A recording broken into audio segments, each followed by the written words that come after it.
Good afternoon, everyone. Okay, my name is Dilcia Cornelius. I am a realtor. I'm going to move some of this stuff. There's a lot of things down here. Okay, I am a realtor. I am actually right now in, and have been for the last 13 years, in Fort Myers area. So the story I'm going to tell you about actually took place in Chicago. So I've now, this year, as a matter of fact, this month, I've been a realtor for 26 years. So I've been doing this for a very, very, very long time. And so I have clients of mine that we had in Chicago. I actually met them, their names George and Peyton Wilborn. I actually met them because I had a commercial property listed and they called me. They wanted to see if they could look at the property because the wife, she wanted to open a string of daycare centers. Now, George Wilborn, he is very well known in the Black community, and especially in not just Chicago, but some people may be familiar in the room with Michael Baisden. He has or had a television show, not TV, radio show, and they had probably about a good 13, 14 million listens because it was nationally syndicated. George was his co-host. He was a comedian, an actor. And so that's how I came to know them, was that they called about this commercial property that he had, that I had listed, and his wife was very much interested in it. So he came, met them, and they ended up buying that property, and I ended up sending them, I think, 2 or 3 other commercial properties, and because that's what his wife wanted. She wanted a string of daycare centers, and being the good husband, he said, if my wife wants that, that's what my wife gets. So anyway, we looked, and we found those. They opened the daycare centers, and they were absolutely gorgeous. And so several years went by where she was getting each, because she would open one, get it established, and open that particular one and then go on to the next one. So over the years I sold them, like I said, several properties. And they wanted to do that before they actually bought a house to live in. So I met them probably, I think, in 2002. So at this point now, in 2000, about the latter part of 2009, they called me. They said, okay, Dilcia, we're ready to look for a house now. So when they called, they wanted to look on the I don't know if anybody in here is familiar at all with Chicago. We have the north side of Chicago. And so you have a lot of properties. Honestly, most everything in Chicago is extremely old because it's an established city. It's been around since I don't know how long. And so most of the things that were built, even the single family homes in the 20s, the 30s, and even the newer ones were the 50s. So I took them, what they would do now, it would just tear down an existing home and just build, but whatever they were building, all these new properties were like 2, 3 stories. They just go straight up because you have space up and nothing out, in terms of the lot sizes. Anyway, took them, I don't know how many homes I showed them, trying to find, because they had very specific requirements. And so for the city of Chicago, when you're showing up on the north side, or even on the south side of Chicago, parking is at a premium. And so I'm trying to find a way when I'm able to, so I can hopefully park and then walk them inside, show them the property, which is almost impossible to do. So anyway, I had my husband, after a while, just come with me. He was my chauffeur, because I had to literally stop, take them inside, and have him circle the block until I could, because you can't park. So you can either park or double park, and if you double park, a cop comes along, you're getting a ticket. Anyway, so we looked. I cannot begin to tell you how many homes I showed them. And finally, actually on New Year's Day in 2010, they had actually celebrated New Year's Day in New Year's Eve in Miami, because the show, the Michael Baisden show, was actually, that was where they recorded everything, and it was a live show. But anyway, so they were in Miami, and so Peyton called me the day on New Year's Day, and she said, Dilcia, there's this house, I just found it. And so can you pull it up and let me know if we can look at it? So I said, okay, sure, I'll call. So, and I mean, still New Year's Day, you see, we work all the time. We're realtors. But made the appointment, called her back, and they flew back that same night. And so we went to go see the property. This particular property, I can kind of, and this you'll see. All right, there we go. So this is the house. And yes, it's a house. It's not a shopping center. So this was actually, well, we say it's an 8,000 square foot house. I realize that I've been saying that for years, but technically it's not. What happens is all of what you can see right here. So all of that is considered below grade because it's not a full base, it's a basement. But in Chicago or even anywhere up north, if you have a basement, that's not counted in the square footage. So the house itself was 8,000 square feet. And the house literally ran an entire half a block. So you can see it was absolutely massive. So they tore down whatever was there existing and they built this. And so you can understand why they saw this and fell in love with it. So just gonna kind of walk you through. So that's the house. The garage, you can see they have the garage over here, but even though it looks like, you can see on this side, in addition to that, it was a 2 or 3 car garage looking from the outside, but it was what we call a tandem garage. So when you go inside, the garage is deep. So even though it looks like it would only fit on one side, 1 car, it'll fit like 4 cars. And then they had a lift. So on top of the lift, so you would have garage lifts on both sides. So I'm gonna say maybe they could have fit maybe close to 8 cars at least. So it was massive, massive, massive. And so, so this is just the living room. And the thing about it, this is before professional pictures were taken because we didn't have, you know, for those who are realtors, now we do professional pictures and you can really get a good scope of the actual room. This was just a tiny portion of the living area. And you can see, because you can see the road, the street outside. So this is actually on the first level, but it's probably almost twice the size of what you're seeing right there. And you're gonna find that just about anything, all the rooms were, this is the kitchen. It also does not show the kitchen at all, because all on the outside, there is so much more to the kitchen. The kitchen itself is absolutely massive. It's huge. And so this is just a kitchen from another side. And in addition to this section, there's, of course, an eating area. So you have the bar, and then you have an eating area over on the other side of that. So the pictures definitely don't do it justice. So you can see the eating area. So here you can kind of see the bar area. And then there is even more space, even past that. Now, you see the stairs going up, because when you come in at street level, you have to come upstairs to get to this level, the level right here that you're looking at. And so then all the bedrooms are upstairs. The house itself, including the basement, is probably between 10 to 12,000 square feet. So, and this is just coming up the stairs right there. So right there, you have the stairs right there, and then, so you come up the stairs, it's split, you have the master on one side and the other bedrooms on the other side. And so just kind of part of the entryway is what you're looking at right here. And so the master, and this right here, what you're looking at, there is as much space on this side of it that you don't see. So I am gonna say maybe the master probably was close to about 2,000 square feet. Huge. So, and then the closet, this right here is actually the basement. And this was the owner, this was just his man cave.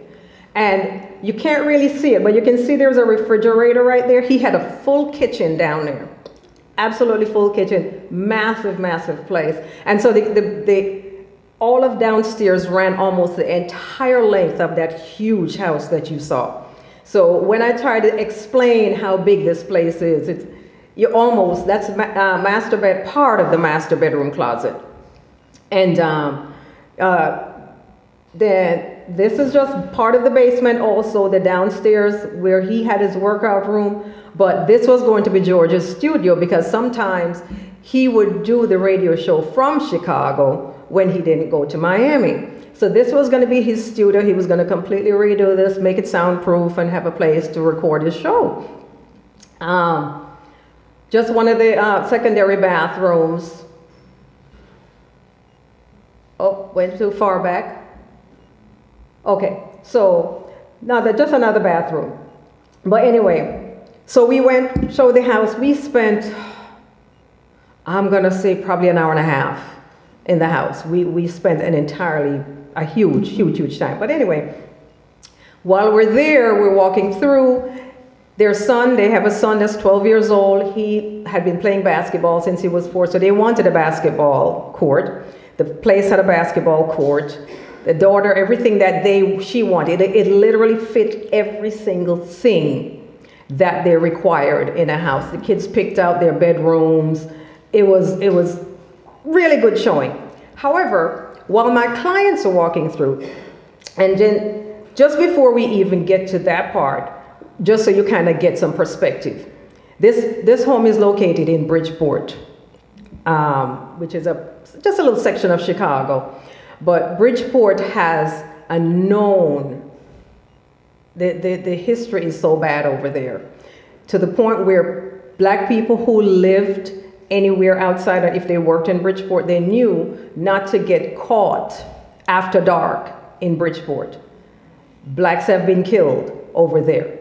And, you know, when I moved to this country, because when I came in 1979, so something like that happened pretty close to that. But, you know, now we're 2010, so I'm not thinking about that. And not only that, it doesn't matter what I think. They have a right to live wherever they want to live, you know. So we're walking through the house, and then I saw outside, and typical as a realtor, I can always tell when the owner of the property is driving by, because they drive by very slowly. And typically, you know, I'll have my sellers would call. They'll say they've been in there for an hour. That means they really love it. So that's a good sign. If you have buyers that are in your house for an hour, they love your house. You're about to get an offer, you know. So I saw a black Escalade drive very slowly by. Okay. I right away pegged him as the seller. And then he drove back by. And he drove back by. And he drove back by. Seriously, he probably passed a good 10 times. And so, still not really thinking a whole lot about it, but I said to the agent, because the assistant met me there, I said, so that's the seller, right? He said, yeah. And then he stopped outside, and he parked right outside. And so the thing is that we do know is that they had a security system so they could actually watch. So he's sitting there and he's on his phone, so he can watch on his phone and see what's going on inside. So anyway, finished the closing, the showing, and just another little aside on Bridgeport, one of the things that happened quite a few years before also was shortly after we moved here, I moved to Chicago, is that 2 black police officers, white police officers, picked up this little 13-year-old black boy. He was riding his bicycle.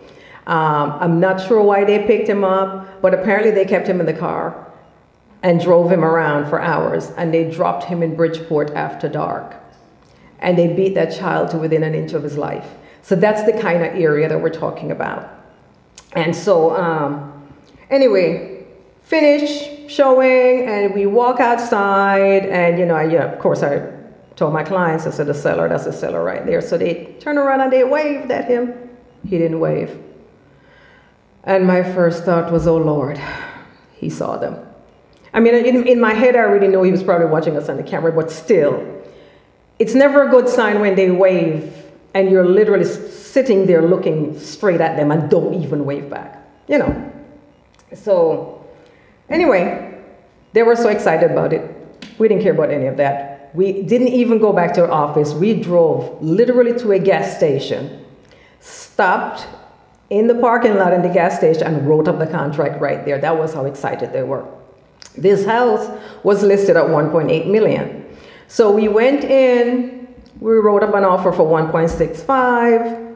Actually, I think we started like 1.6. They countered, we countered back, and you're negotiating. This is what we do in real estate.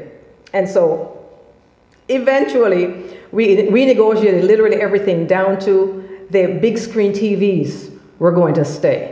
So we've been doing, and normally as an agent, when we're doing negotiations, a lot of times we just do everything by phone call, but for whatever reason, in this case, everything ended up just in writing. The agent liked to text. So we either texted or emailed back and forth, everything. So the whole negotiation, literally every single thing is in writing now. So we do that, go, and then this was January 2nd. The 3rd comes, no answer. And we negotiate everything. Now all we're waiting for, we arrived at 1.7 million. All we're waiting at now for this seller to sign with the new price and send it to me, because until then you don't have a contract. We have a negotiated contract, but we don't have an actual executed contract. So 3rd goes, 4th goes, the 5th. In the meantime, I'm emailing back and forth. I'm texting the agent back and forth.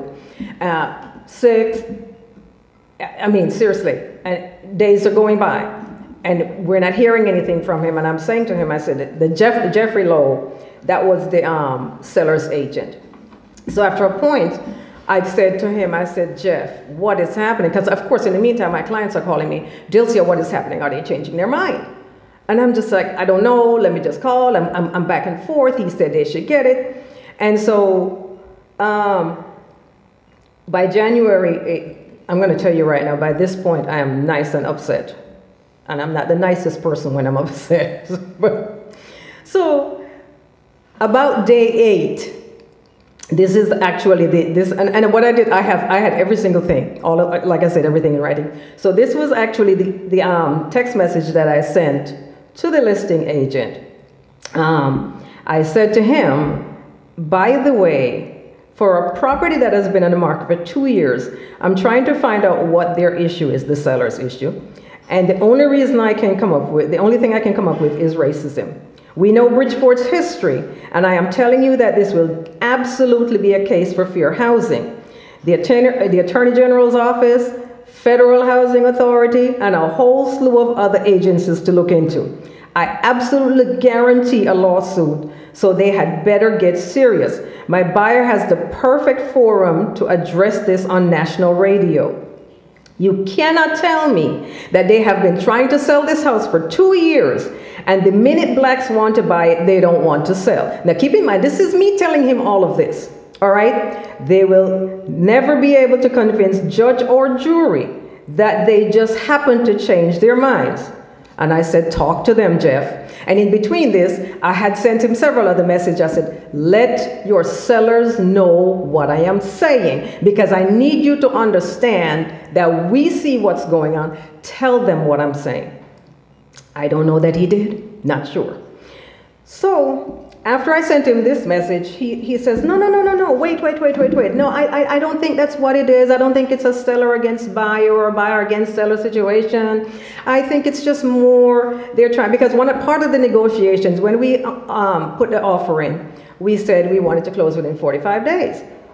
They said, no, we can't do it in 45 days. Can you do it in 3 months so we'll at least have just a chance to be able to find another property?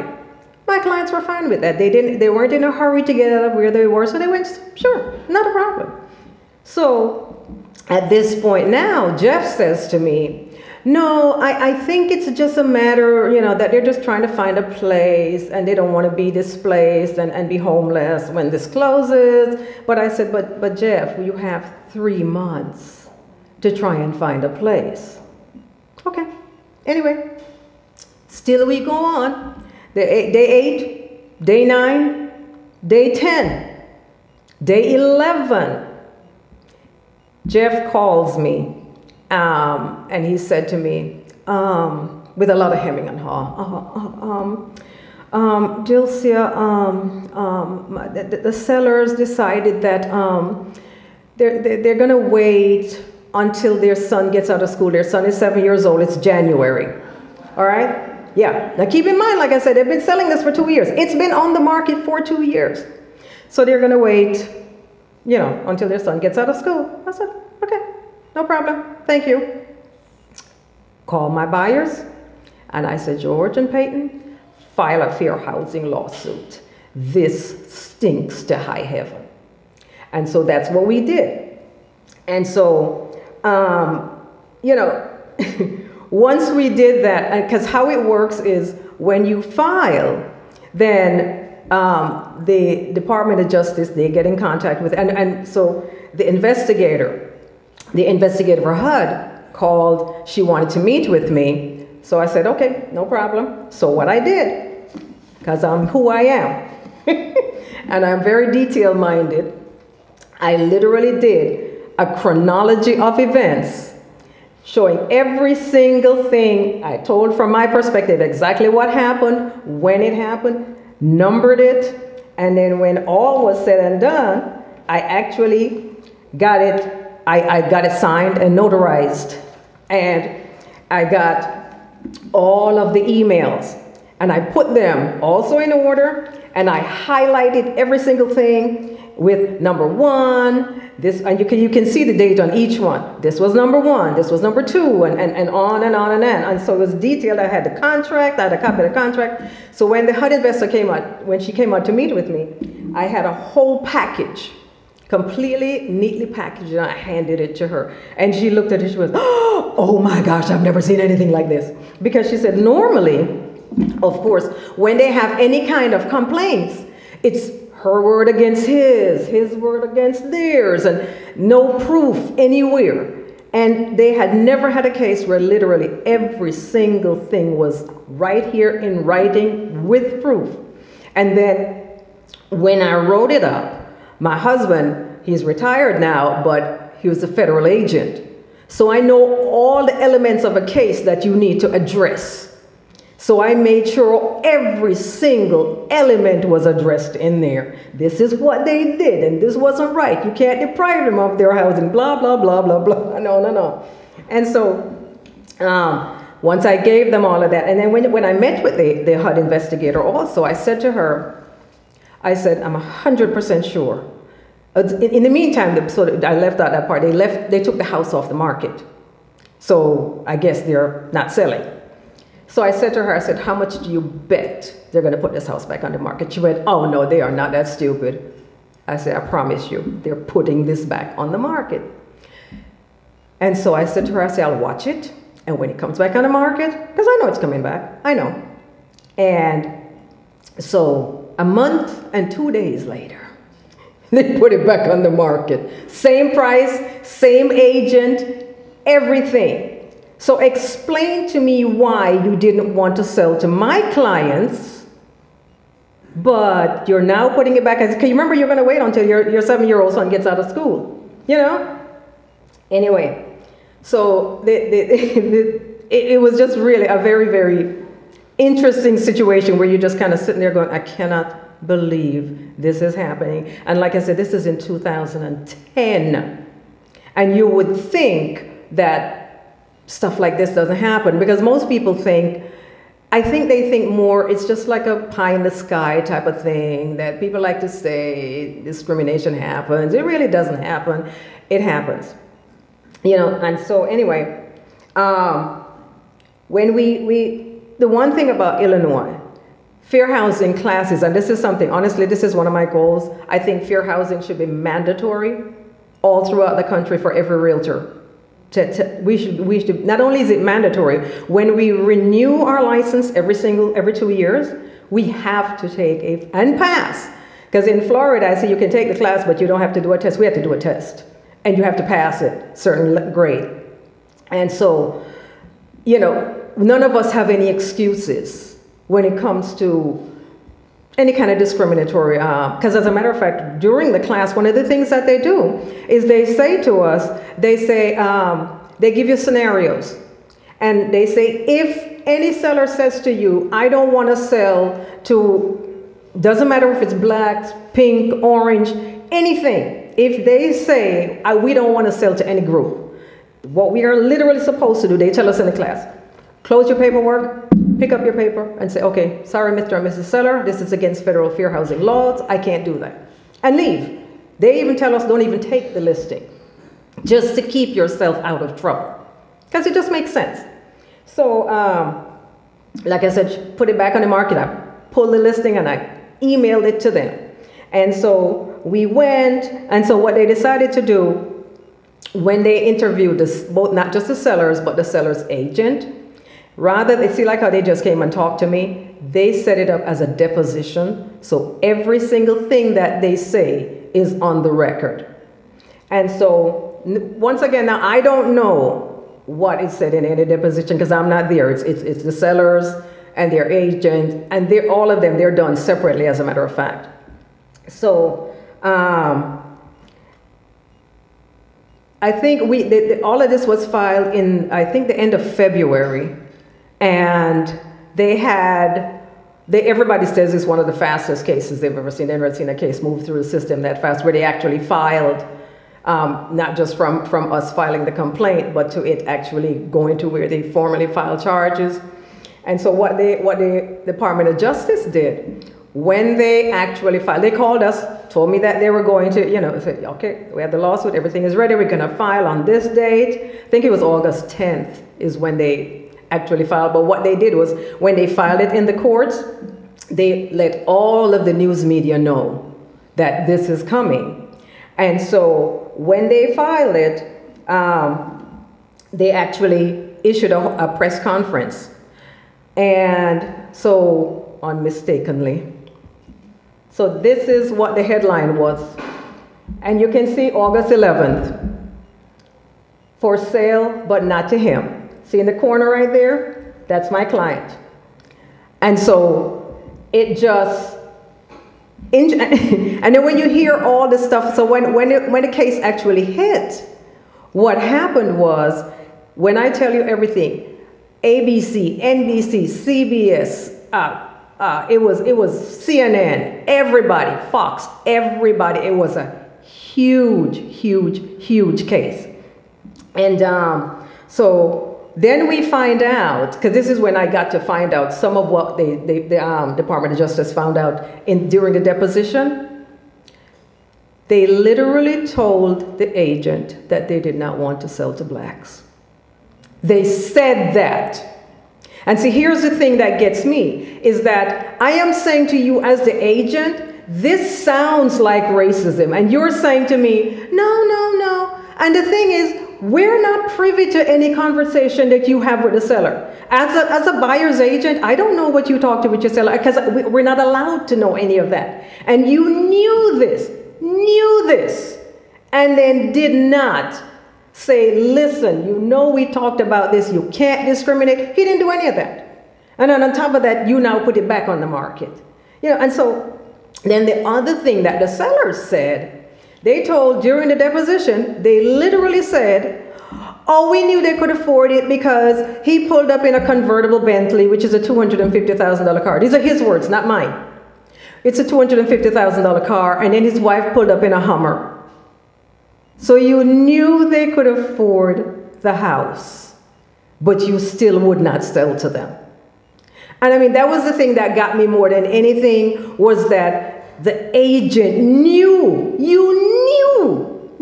that this was all said, and then you did not in any way, what, did you not counsel them? I don't get how any of this worked. And then on top of that, he knew everything was in writing. I don't know if he just thought, he sent me everything in writing and I deleted. I don't know what he thought. Because in my head, I'm thinking, that's just dumb. That's not real smart. Because if I have everything in writing, I know that it all incriminates me, and you just go along with, just to get along, I guess. I don't know. So anyway, part of it is that we found out also that the seller, what he did was, not only because he was actually, he owned a ton of hot dog stands. It doesn't sound like a lot, but in Chicago, it's a whole thing. Okay, if you've ever heard of Chicago hot dog, it's a thing. And then he owned hot dog stands in the stadiums. The man clearly had money. You can't build this and don't have money. You had to have money. And so what he clicked actually on my LinkedIn profile. The seller actually went to my LinkedIn profile, clicked it. And so what happens is when he clicks it, I went in, I don't even know why I even went in. I just happened to go in and saw the seller's name. And he had a very unusual name. His name is Sabia. So it's a very unusual name. And so I clicked him. And so from there, I was able to do my research and saw that not only did he stepped down as CEO, he stepped down as CEO, he's still on the board, and then they moved the company to Switzerland. Now all of a sudden, so talk about moving, your assets. But so what happened too after that is that my clients called and they filed a lawsuit. So they filed a $100 million lawsuit. Now they knew they weren't going to get $100 million, but for them, they said it was more punitive than anything else. And so who they hired was this guy named Willie Gary. He's actually in Chicago, in Florida, so I know Floridians know him. So he comes to Chicago and we have this whole news conference about it. And so you can see that's my client. That's George and that's Peyton. That's me in the back. See me in the black and white, trying to get out of the way. Didn't realize they were taking a picture. I was trying to get out of the way, but they got me in the picture anyway. But so it was just one of those cases that was to me, and not just to me, but to everybody, so egregious. It just it wasn't right. It really wasn't right. So anyway, what happens now, in about September, I think it was September, then we went to arbitration. So how they do the arbitration is that a retired judge is who oversees it. It's an administrative law judge is his actual official title. So how they do, before we got to that though, once they found out about the lawsuit, all of a sudden, they called back, the agent called me back and said, Dilcia, my clients want to know if your buyers still want to buy the house. But now they want full price for it. And so they want 1.8 million. And then he's telling me that she says they have $100,000 in Italian leather furniture that she literally imported from Italy. Okay, she imported all of this stuff from Italy. And that'll all come into play later, because you see, I'll let you know. So, of course, my buyers said, no, we don't want it. And by this time, when this whole thing hit, they got death threats. And it got bad. The FBI got involved, and so one of the reasons why, even if they had wanted to buy the house, they couldn't, because he's gone all the time. And so he said, what am I going to do? Leave my family here when people are threatening to kill us? So it was a really, really bad situation.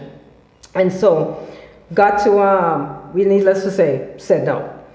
So we go for the arbitration, and how it works is we all sat down in one room when we met together. And so they have the buyers and their attorneys and myself on one side of the conference table, seller, their attorney on the other side of the conference table, and the administrative law judge. And so they asked if anybody wanted to say anything. And so George, he told, he just started talking. And when I tell you, that man cried like a baby, because he said, I know that discrimination happens, but it's never happened to me. And to explain, he said for him, the worst part, the most gut-wrenching part was having to explain to his children why they found the perfect house. Mommy and daddy can afford to buy it, but we can't get it.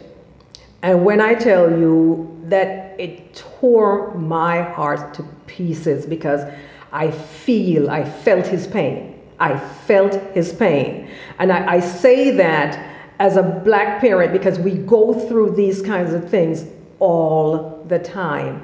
I remember my son at 12, his friends, his white friends, because we lived in a mostly white neighborhood, they wanted to go egg one of their friends' houses and do TP.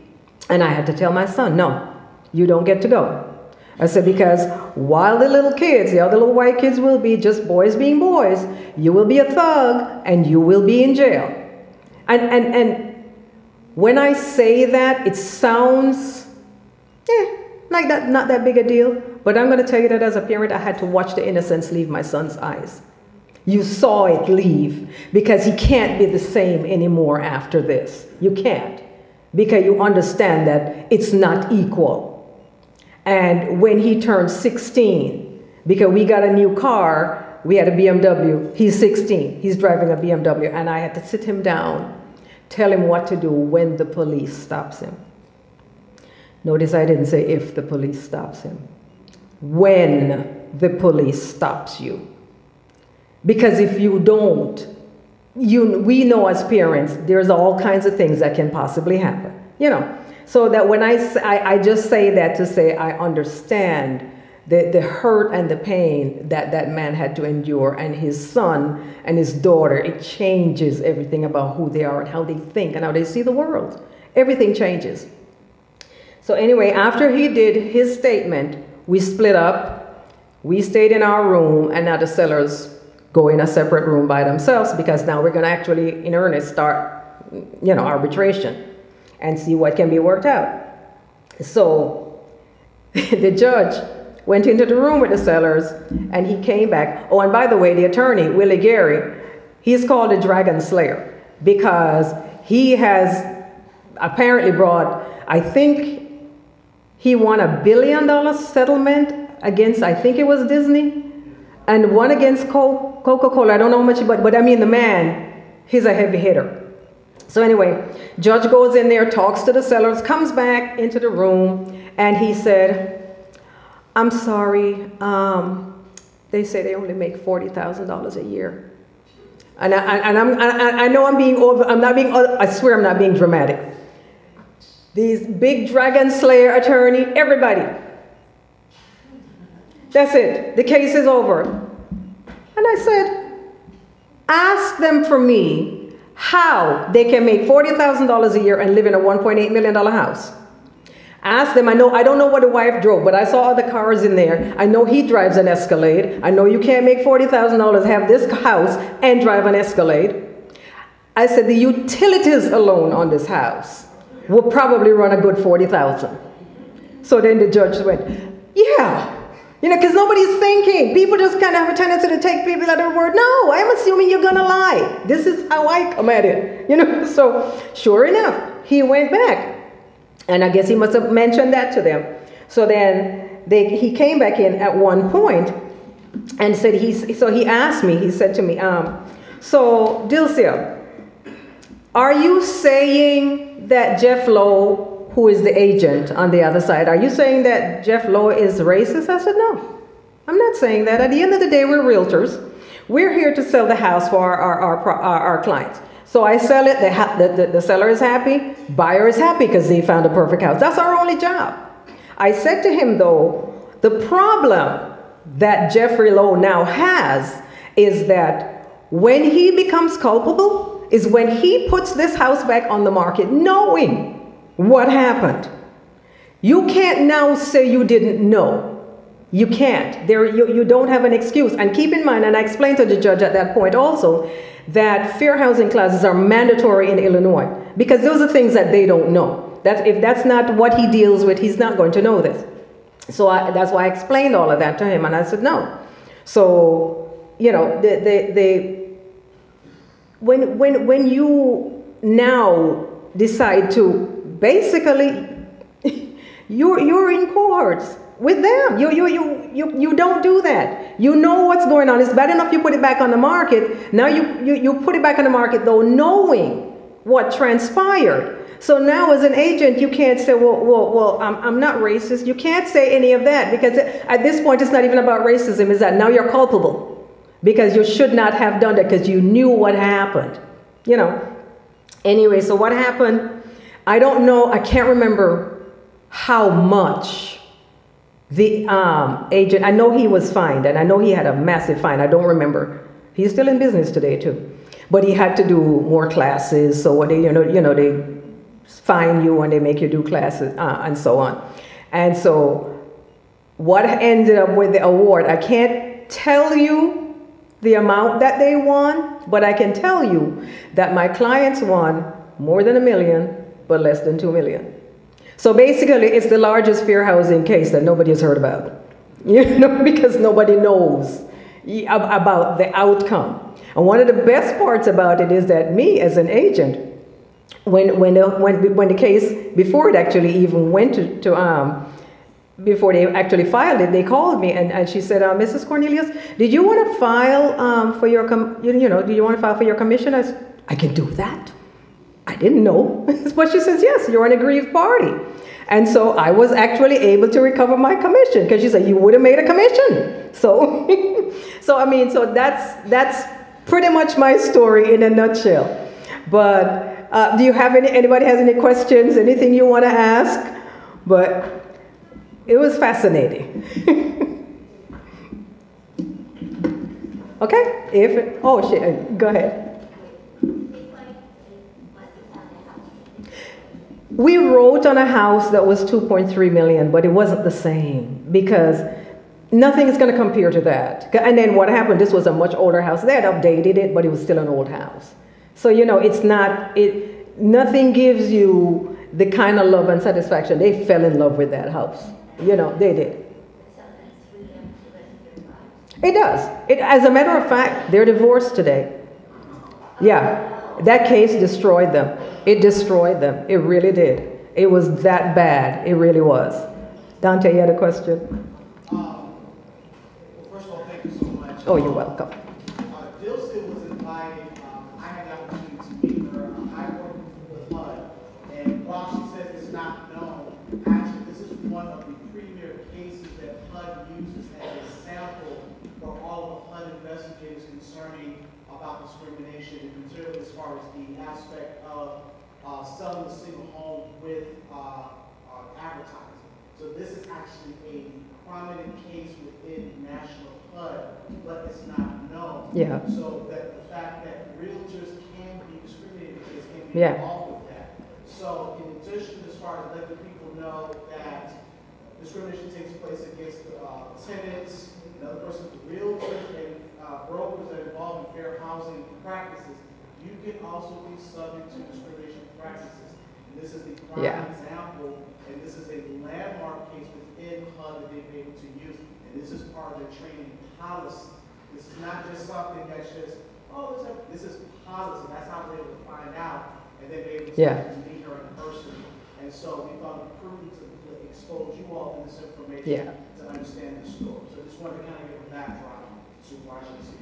And they've been using the case for years, and I had no clue. so when I met Dante, I just happened to be in a fair housing class, and I was just kind of telling him a little about the class, and he went, I know your story. What do you mean you know my story? But yeah, go ahead. So I've been researching this entire time, trying to find more information. Did I see correctly that the lawsuit also involved, I guess, the real estate firm that... Yes.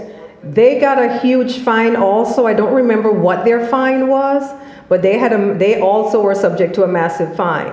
And the one thing about it, the majority of the payout actually came from their E&O insurance. It came through there. And the only reason why it wasn't as much as it would have been, they had $2 million in E&O insurance, but it was capped at $1 million for fair housing.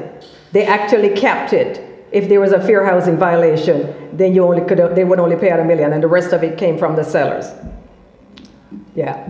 But thank you so much, guys. I appreciate you for my time. Thank you.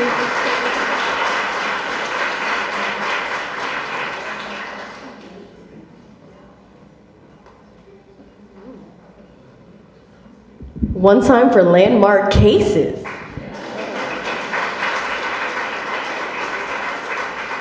So just one more lovely reminder about the art contest in the back.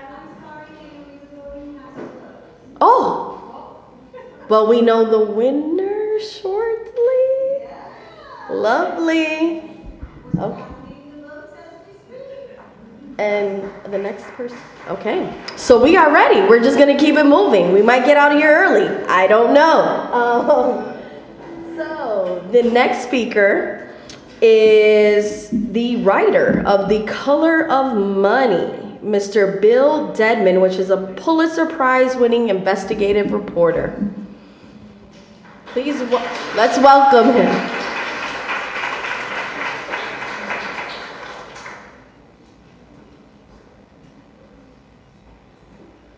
Good afternoon. It's great to see you all.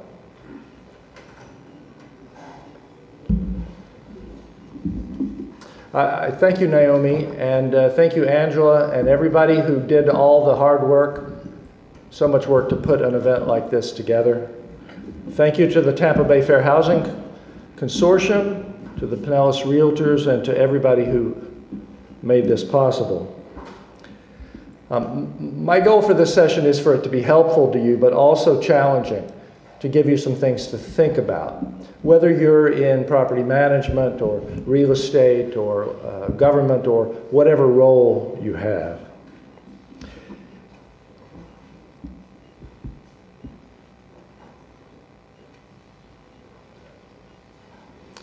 It may be surprising to you. It was definitely surprising to me when the real estate industry responded positively to a news organization's fair housing investigation. You know, we don't get a lot of that, even in Florida. I've spoken now to more than 100 real estate associations and fair housing groups sharing lessons to be learned from our investigation called Long Island Divided. It seems that Newsday's testing by sending out home buyers to see how they're treated has sparked an important conversation in the industry and action. Let me give you a couple of examples of that action. When the CEO of Realogy, a company that's now called Anywhere Real Estate, the largest real estate company in the US, it owns the brands Coldwell Banker, Century 21, Sotheby's International, and others. When that CEO says, you know, this has taught us that we need to be doing testing ourselves as a company, so we know whether or not our brokers and agents are following the fair housing laws. Well, then something is changing. And when the National Association of Realtors responded to that idea by saying, hey, we'll help you make that happen. NAR is doing testing now. They've started a pilot program working with fair housing groups to show them how to do it, and they're doing testing. Now that's not public in the newspaper testing, it's private testing for the companies. But if you're a broker or an agent and you're being tested by your company, by your brand, that might have some effect. And it demonstrates that the industry recognized that testing was useful and not just a threat. You may have heard that NAR, the Realtor Association, has added a national minimum standard of fair housing training. Just 2 hours every 3 years, a very minimum amount. But that's 2 hours more than it has had before. That takes effect next year. And that's more than your state law requires now. The industry seems to be thinking, hey, if we don't get ahead of this, if we don't respond, then there will be more government investigations, there will be more media headlines that are embarrassing. There also might be some acknowledgement in the industry that fair housing is important and that it's the law all year round, not just in April during Fair Housing Month. This is one of those 12-month laws.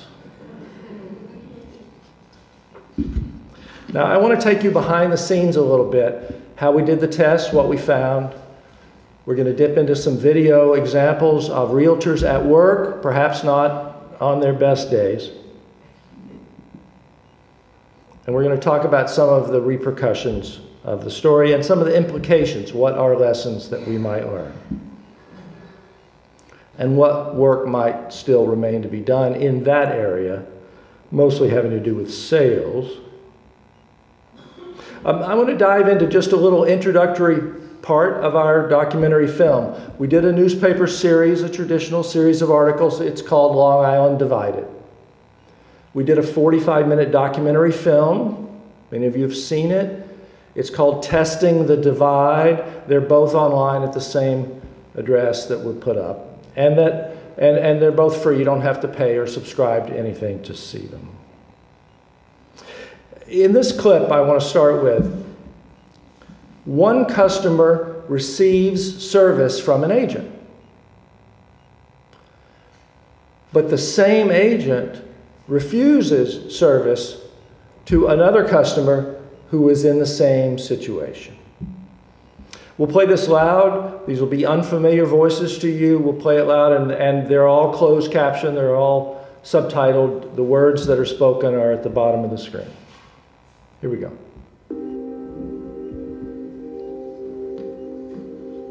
But you don't want to go there in the mixed neighborhood. If agents are courteous and professional, how can you know that they're treating you legally compared with someone of a different race or ethnicity? I have to say it without saying it. Behind smiles and handshakes, how do you know that they're giving you fewer options or suggesting different areas? I'm not going to send you anything more yet, unless you don't want to start your car as far as your friend. Who then rules don't apply to you and another home buyer in the same way? Yeah, I definitely Long Island is one of America's most segregated suburbs.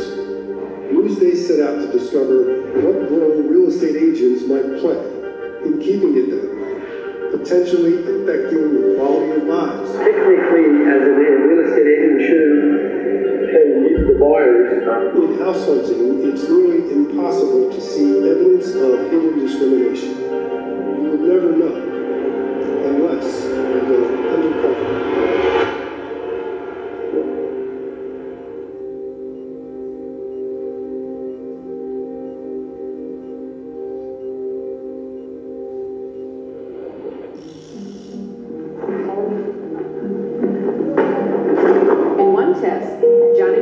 Was the black tester, and Cindy Parry was the white tester. And they met with Anne-Marie Quilly-Bichon at Signature Premier Properties office in Cold Spring Harbor. They asked for the same thing. As often happens, the agent discussed getting pre-qualified or pre-approved for a mortgage by a bank, showing how much a buyer can spend on a house. You're pre-qualified, I guess. My husband worked at somebody in the bank. We've done some preliminary talks, about getting pre-approved. Neither had been pre-approved or pre-qualified. Here's what the agent told the black tester. Oh, so I really need that. I want to take that in unless I do have a pre-qualification money. So I need to, unless I can't pre-qualify for a mortgage. Oh, that means I can't go out to do anything. I won't do it. You can try another person, but I don't have the time. And without pre-approval, here's what the agent told the white tester. What is your availability? When can you start? What is the difference? I would say not currently. Cindy received 79 listings from this agent. Johnny May couldn't get any listings. Cindy, the white tester, received 2 home tours. They had the same finances, the same budget, and they made the same request in the same area. But one was white, the other was black. The agent treated them differently.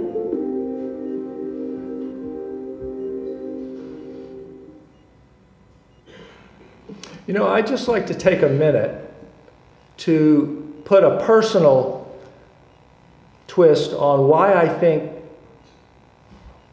fair housing matters, why I think home ownership matters. And my story won't be the same as each of your story, but I think you'll find elements that are similar. My father was born on a farm in Middle Tennessee. And the family moved to a company house outside of Nashville in a town called Old Hickory, where my grandfather worked for DuPont as a janitor. Here's my grandfather. They lived 5 children in the tiniest house built by the DuPont company, and he paid out of payroll deduction to buy that house and sent the kids to college. My dad fought the Germans in France, and then he studied law at Vanderbilt, where he said the main lesson he learned was that he did not like lawyers. My mother's family, my mother was born on a farm in Middle Tennessee as well. My mother's the oldest child on the back left. She was about 10 years old when her mother came running one morning shouting. My mother was helping her younger sisters get dressed for church, and her mother was shouting, "Call the doctor, run for the doctor." And my grandfather lay on the ground paralyzed from a mule that had reared back and had fallen on him.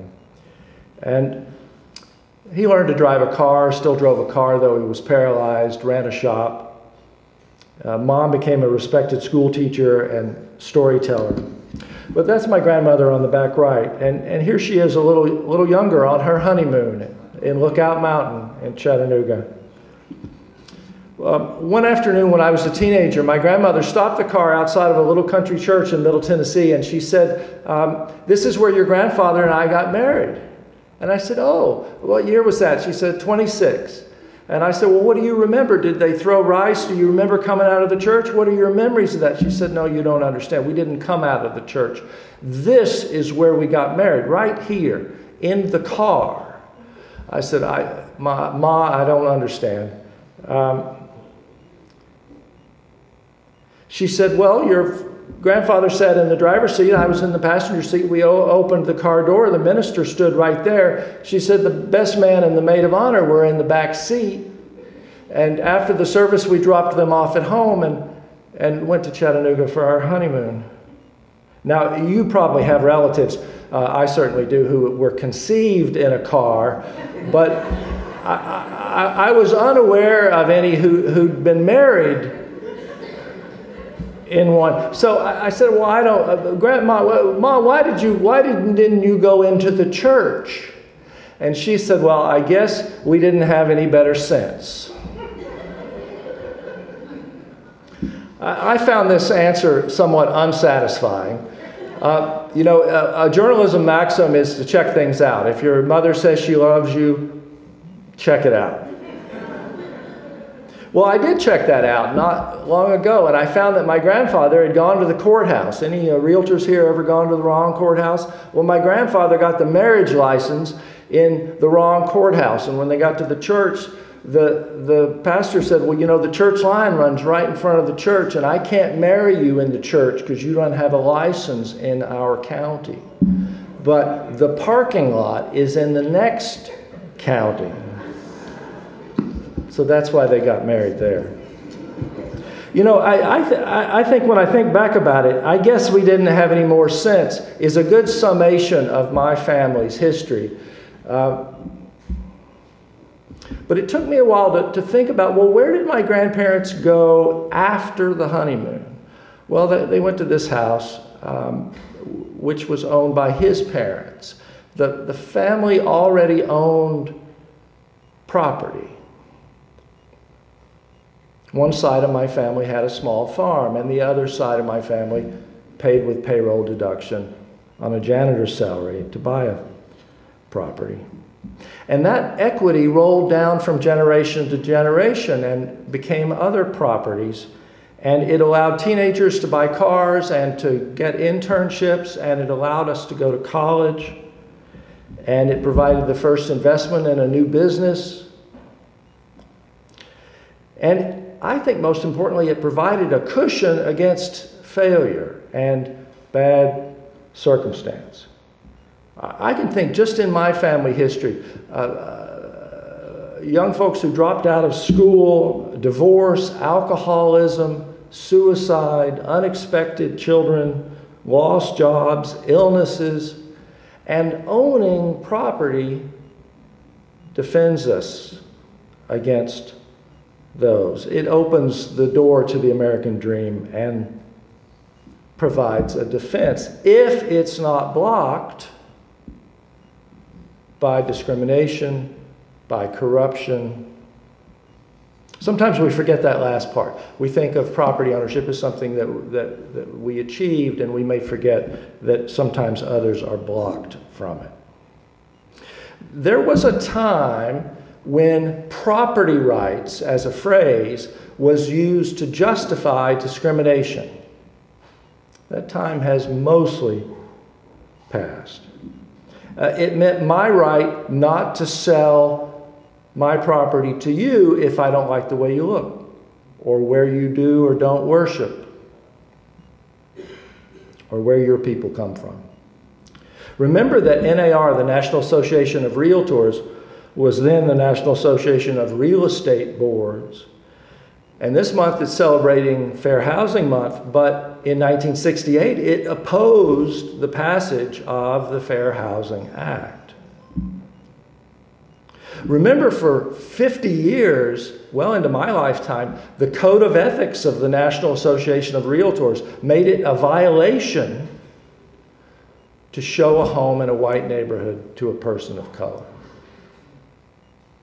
who was presumed to be detrimental to the neighborhood. It's not all in the past. Redlining, the refusal to lend or avoiding lending in minority areas continues today. Berkshire Hathaway settled a large case in Pennsylvania just this past year from redlining. You've heard already today about different standards for appraisal in different neighborhoods, and we're learning a lot more about that because of big national studies and because of spectacular anecdotal evidence. But let's go out on a limb and say that these practices have all stopped. Maybe they stopped last Tuesday. Even so, they've cost families home equity, which means less money to send the grandkids to college and to buy a car. And therefore, even if these practices have all stopped, their repercussions will continue for generations. We have to acknowledge this. Today we have a more generous understanding generally of property rights for all. That's NAR's phrase. And NAR's Code of Ethics now describes the goal of the widest possible distribution of property ownership.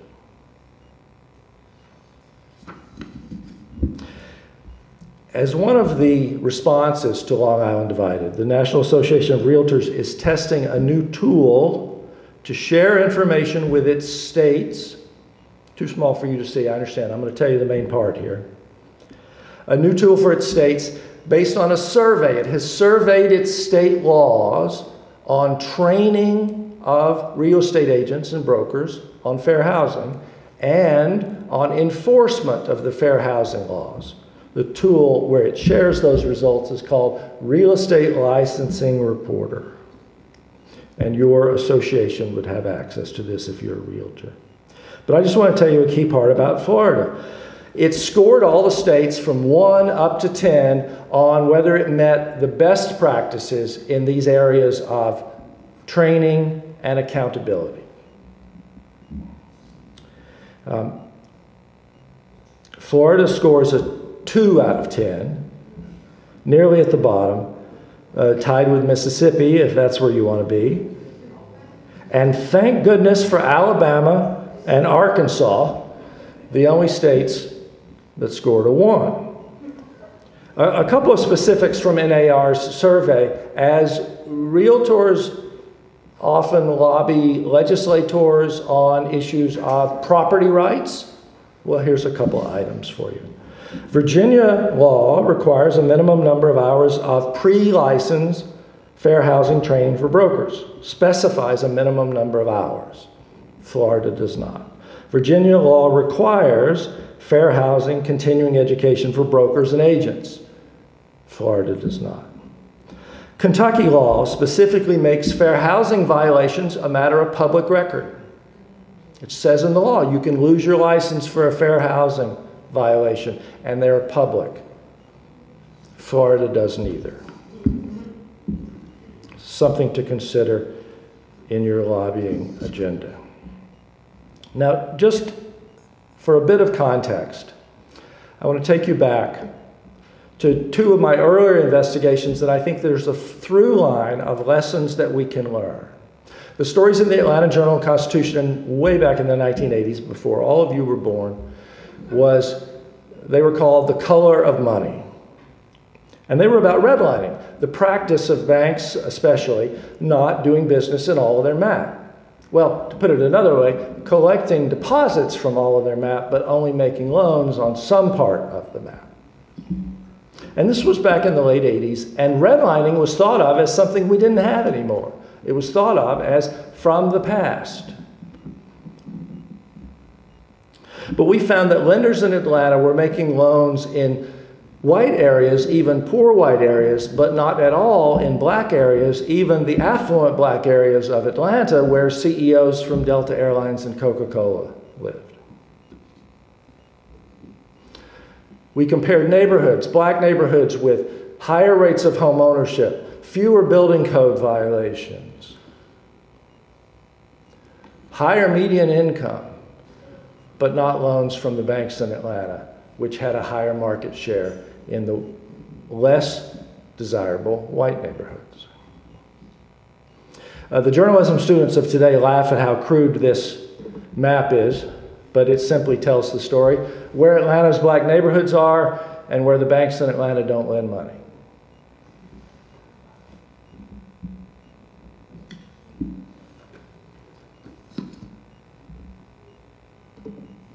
The main thing to understand is that the customers would have had no way to know how this worked.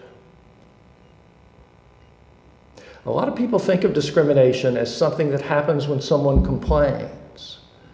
In my experience, we're digging into areas where no one would know to complain. We found that the banks in Atlanta had closed branches in black neighborhoods that had more money on deposit than the area and higher incomes than the white areas where they were opening branches. We found that there were differences in which real estate agents the banks in Atlanta would market their services to and which ones they did not. We found differences even in which branches you could put in a loan application at. Now, let's connect that story, that through line of the customers would not know, to a series of articles in the Boston Globe in the early 2000s called Speed Trap. And I'll post the address where you can see both of these, if you like. An interesting thing about being stopped by an officer for speeding, in real estate lingo, we're all pre-qualified for the ticket, right? We were all speeding. But then the officer has a decision to make. And some people may get a break that others don't get. What we found was that in Massachusetts, if you look at every ticket and warning in the state for 2 years, you can do a good job of predicting who gets the ticket and who gets the warning if you know the age, sex, and race of the driver from the ticket or the warning. Women, does it surprise you that women are more likely to get a warning, not a ticket, for going the same speed? Women, does it surprise you that this break for women mostly runs out when you get to be about age 40? Does that fit your real world experience? I talked with a college student. We met through the records. She had gotten 4 warnings in 3 weeks. Does it surprise you to know that minorities more often get the ticket, not the warning? Again, for going the same speed, especially younger black and Hispanic men. A ticket affects your car insurance rates, in Massachusetts at least, for 8 years. Now, taking together these three very seemingly different stories, redlining, traffic tickets, steering, and real estate, what are some lessons that we can draw? First, the absence of complaints tells you nothing about whether or not your office is obeying the law. Oh, I've been here 30 years, no one's ever complained. If anybody complained, we would respond vigorously to that. If you get a warning or a ticket, do you know how officers treated other drivers that day? Does a real estate customer see the listings that are given to other customers? So, logically, a fix for steering can't be to say, oh, well, we'll deal with it if anybody complains. Second lesson, diversity efforts alone won't fix these problems. A lot of people think of this as a diversity issue. Often it's diversity committees that pay attention to this issue. People also ask, were the minority real estate agents discriminating as well? Yes, many of them were. You'll see them in the videos. The race of the agent didn't seem to matter. It was the race of the customer that mattered. And that's just as illegal. Just as we saw black police officers in Boston treating black and Hispanic drivers more harshly than they treated white drivers charged with this, who were going the same speed. This should no longer surprise us. Third lesson, small actions, small policies.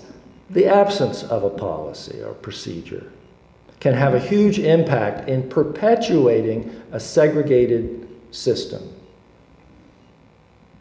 For example, it seemed clear that the realtors in our test didn't have a standard procedure for what pieces of paper the new customer takes home with them. We would have buyers come back to our newspaper office with a thick folder of information about schools and the services and referrals to experts, and we would say to the other buyer, well, where's your folder? Didn't get one. We'd check the video, no folder. That seems like something they could fix.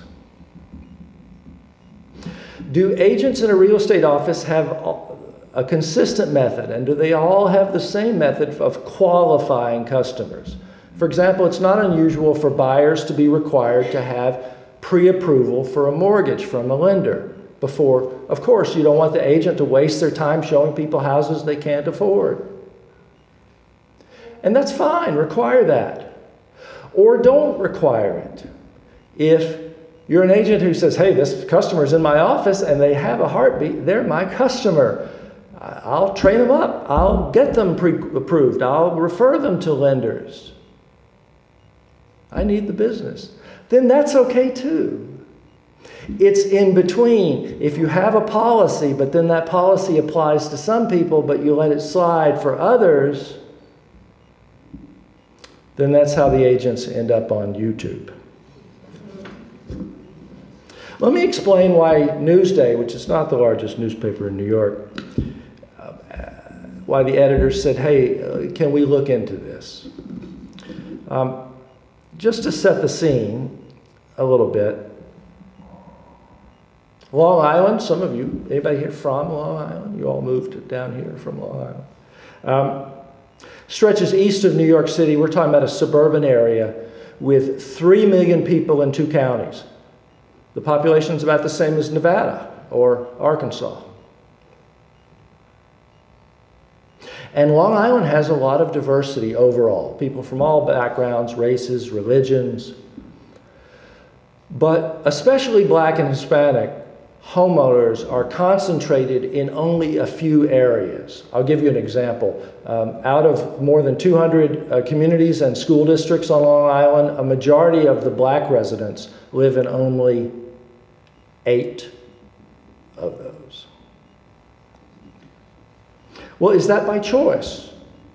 We had long heard from minority home buyers, even our colleagues on the staff at Newsday, who said that they had encountered problems when they tried to shop for a home outside of those few traditionally minority areas. Our team followed the methods used by fair housing agencies when they do testing, sending out people posing as home buyers, people trained not to inject bias into the system. We added hidden cameras for recording audio and video so we could get both sides of the conversation. Now that's legal in New York, and that is legal in most states. In most states, you can record a conversation if you're in it. You can record a conversation if one person in the conversation knows it's being recorded. And that person can be the home buyer, the tester. But hidden recording of audio is not legal in a dozen states, including Florida. Perhaps the way to think about it is that Florida and 11 other states protect discriminators by not allowing recording of testing. In those states, everybody in the conversation has to know it's being recorded for it to be legal to record it. But don't think we can't do testing in Florida or those other 11. We can work with the testers. We can monitor the text messages that they receive from the agents. We can see all the listings that they receive and make a map of them as we do on any other test. Here you can see some of our African American testers. They didn't know that they were being sent to different neighborhoods than their white counterparts who had asked for the same thing. They didn't know that they were being given fewer listings. They didn't know that they were being screened differently. And of course, they didn't hear any of what the same agents said to the white buyers, disparaging the neighborhoods that the agents were sending the minority buyers to look at. By the way, in real life, I see here from the left a university professor, an IRS worker, a retiree. The two gentlemen near the right are underemployed actors because New York is lousy with them. And the woman near the right is a nurse. Here are some of our Hispanic testers. Some of our Asian testers, and you meet some of the white testers in the videos. The main reason that we did testing is that it's the only way to see what really is happening in the marketplace. We thought of our challenge as to figure out, is testing a thing that gets us to steering? Is steering happening? Is there such a thing as steering? And to put it another way, is it hard to find? Well, it was not hard to find. Notice that the testers had no way to know that it was being done. Our testers often came back from the real estate office to the newspaper office and said, she was so helpful, that agent was so nice. They only found out later if they were treated better or worse than the other buyer when we showed the two videos to both buyers seated together, and when we showed them the maps of the listings that they were given. In this next clip, you'll hear from a fair housing expert who was one of our advisors. And then you'll meet an agent, a second generation realtor in business with his parents who had a different game plan, let's say, for different buyers.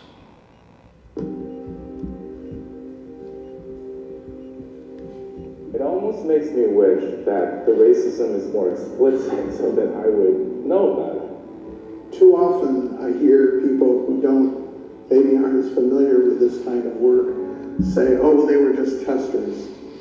But all you have to do is tell someone, which I have to do on a fairly regular basis, that you were turned down because of your race, and tell them the circumstances that occurred on a particular test, and you will see just how real and painful that injury is. Elmont, it's okay, it's good, they're very close to the city. Some of them are not as nice from Elmont. I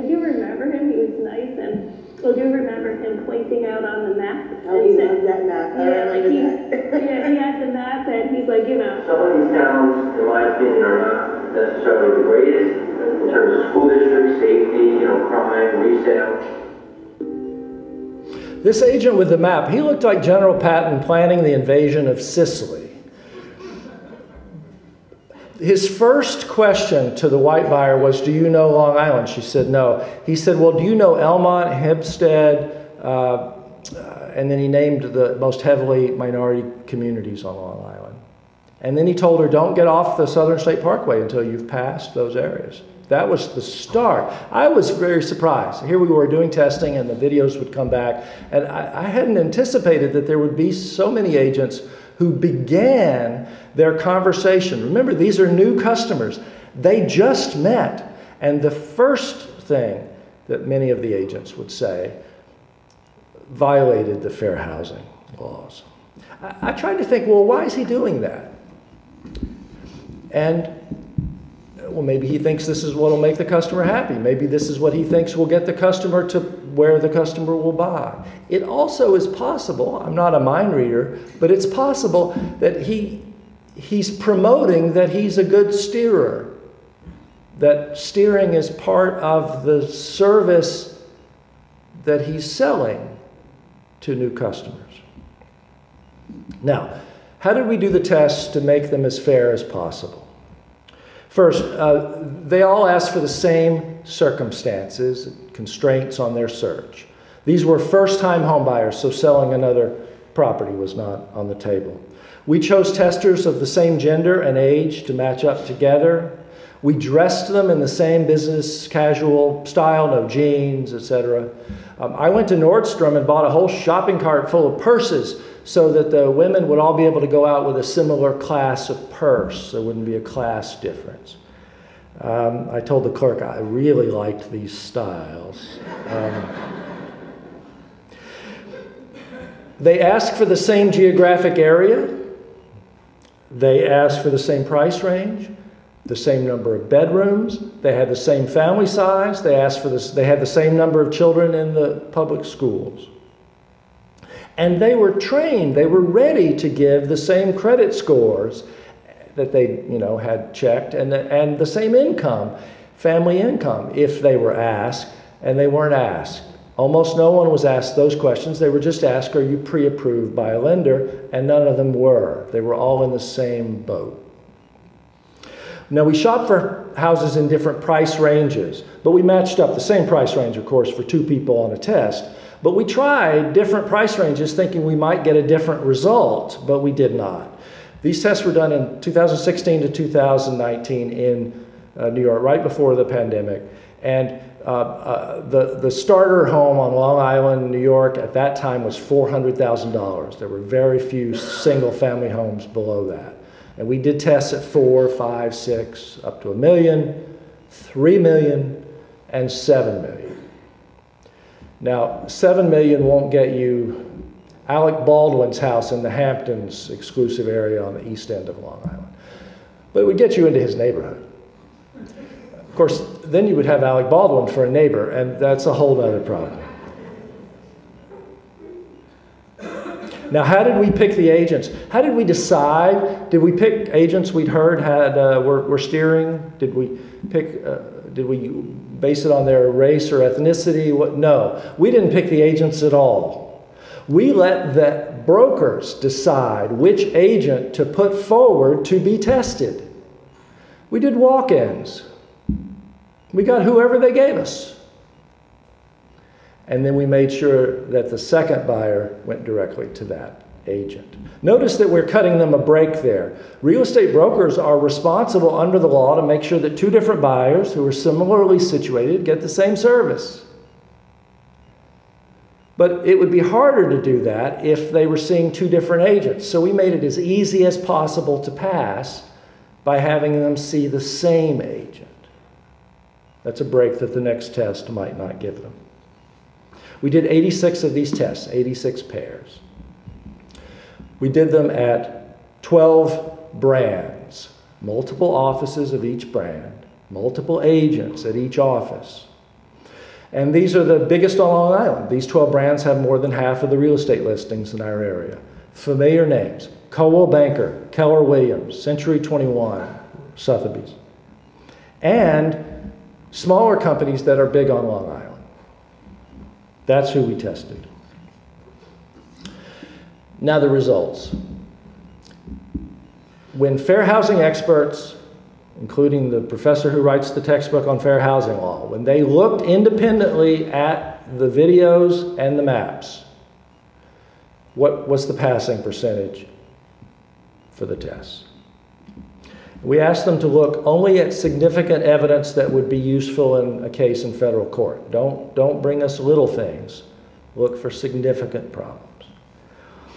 Asian American buyers were treated differently than their white counterparts.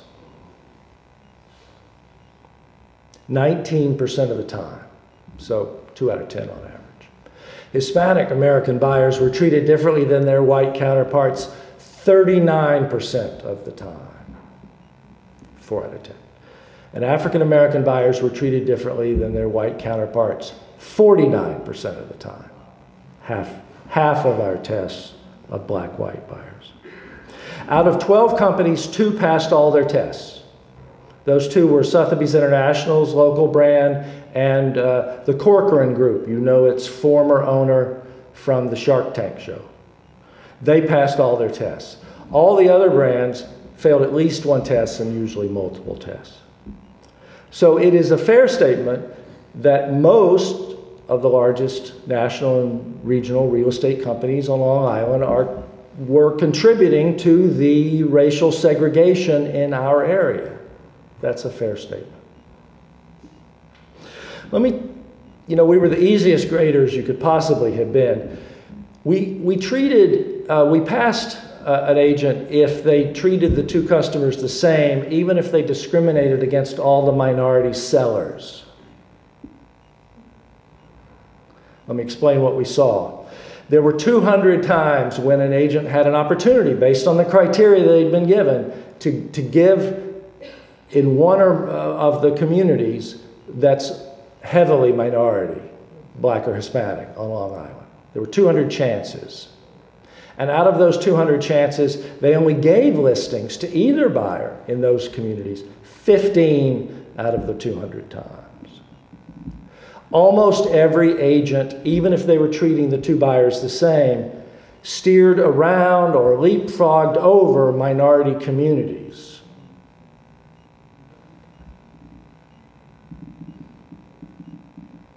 If the 2 folks from the Department of Justice are still here, that sounds like a case to me. And interestingly, the evidence in that case is in the MLS. It's in the little proprietary software. The agents would interview our buyers and then would turn and make clicks on a screen to generate listings. And what the buyers ask for and what areas get clicked and what areas don't get clicked is the evidence that you would need to make such a case. Who are the plaintiffs in that case? Or to put it another way, who's harmed by that practice? Well, sellers in minority communities. And we all understand why. Fewer buyers means what? Lower prices. Lower commissions, so the agents are harmed who represent them. Less money for taxes and schools and sidewalks and libraries, so the communities are plaintiffs in that case. We haven't seen such a case yet.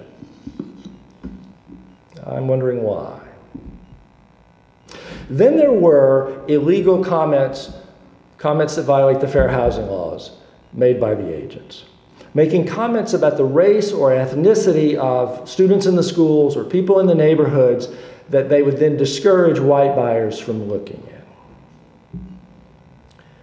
That's steering to, and that's illegal. Especially when, as we saw so often, the agents would give contradictory information to the minority agent. In the example we just saw with the map, notice how subtle it was. You might like Elmont. If you were the buyer, you wouldn't think somebody just broke the law when he said, you might like Elmont. Because you would have no idea that he's saying to the other buyer, you don't want to go to Elmont because of race or its 3 proxies: schools, crime, and resale values. Notice that the minority buyers in our test were not subjected to any Racial comments. Nothing about religion was said to the black or Hispanic or Asian buyers.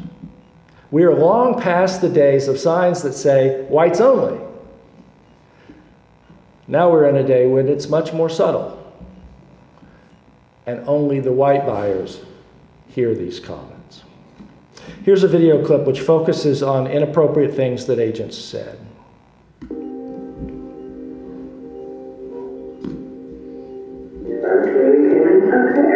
They really, took over the Springs, Northwest Woods area. Here, an agent gives conflicting advice about Freeport. I like Freeport.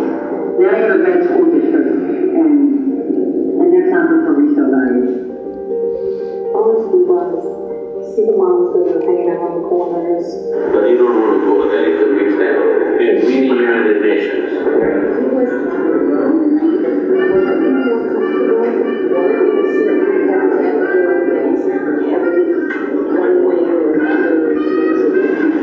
Bayshore has two school districts, Brentwood and Bayshore. You don't want to have Brentwood school district. You want Bayshore school district.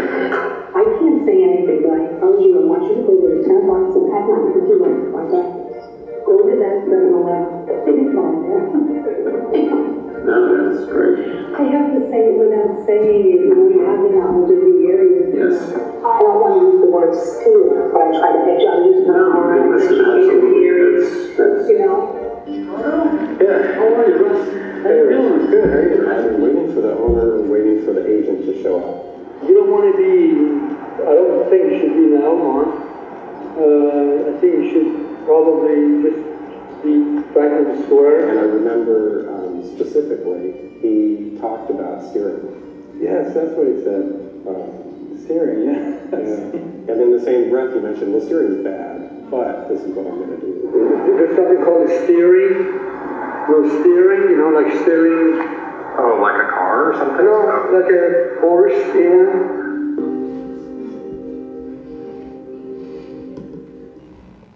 It's like steering a horse. The comments made by the agents were so over the line that I somewhat regret sharing them with you because they get all of our attention, and we might start to think about fair housing violations as saying the wrong thing. And we might forget that these agents often crossed a legal line earlier when they gave different listings for different homes in different communities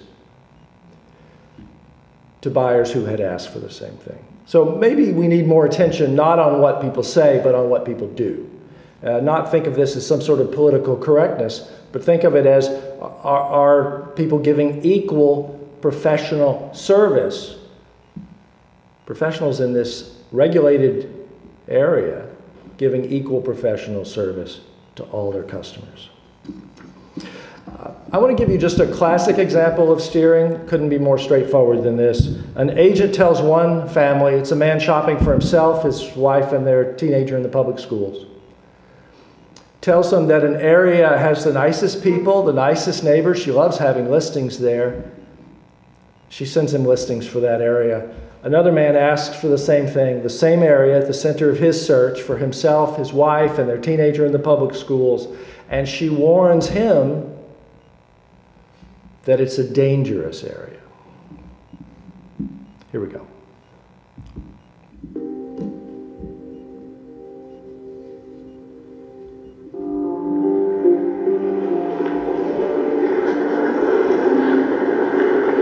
Kelvin Toon is a black man in his early 50s, and he went in to meet with an agent involving a test in the Brentwood community, a community that is 80% Hispanic and black. The agent communicated to Kelvin, our black tester, that she enjoyed meeting with clients from the Brentwood area. Every time I get a new listed in Brentwood or a new client, I get so excited because there's nice people. When we sent Kelvin's counterpart in to meet with the same agent, the white tester was actually warned about Brentwood not being a nice place. The nursing home we need to be near is in Brentwood. Okay. And so we've got a couple that are in Brentwood too. Pretty close to each other. Okay. And it just seemed like those would be handy also for going Do you to want to visit. give them and I'll look into them for you, or? Yeah, I can do that. That warning came later to the white tester saying there was concerned about gang activity going on in Brentwood. Hi, Dean. You may want to look into recent gang killings in the Brentwood area. Oh, wow, not from here, so don't know the communities. She says, very scary to hear this. The white tester to know that that information wasn't provided to Kelvin, the black tester. The listings centered black tester Kelvin in Brentwood with 27 house listings, while the white tester got 0 listings in Brentwood and was directed towards much whiter neighborhoods. Let's talk a bit about intent. Some agents may think that if the discrimination is not intentional, they don't say something about race, maybe they're not thinking about race, and how would you prove that, that it wouldn't rise to be a violation of the law.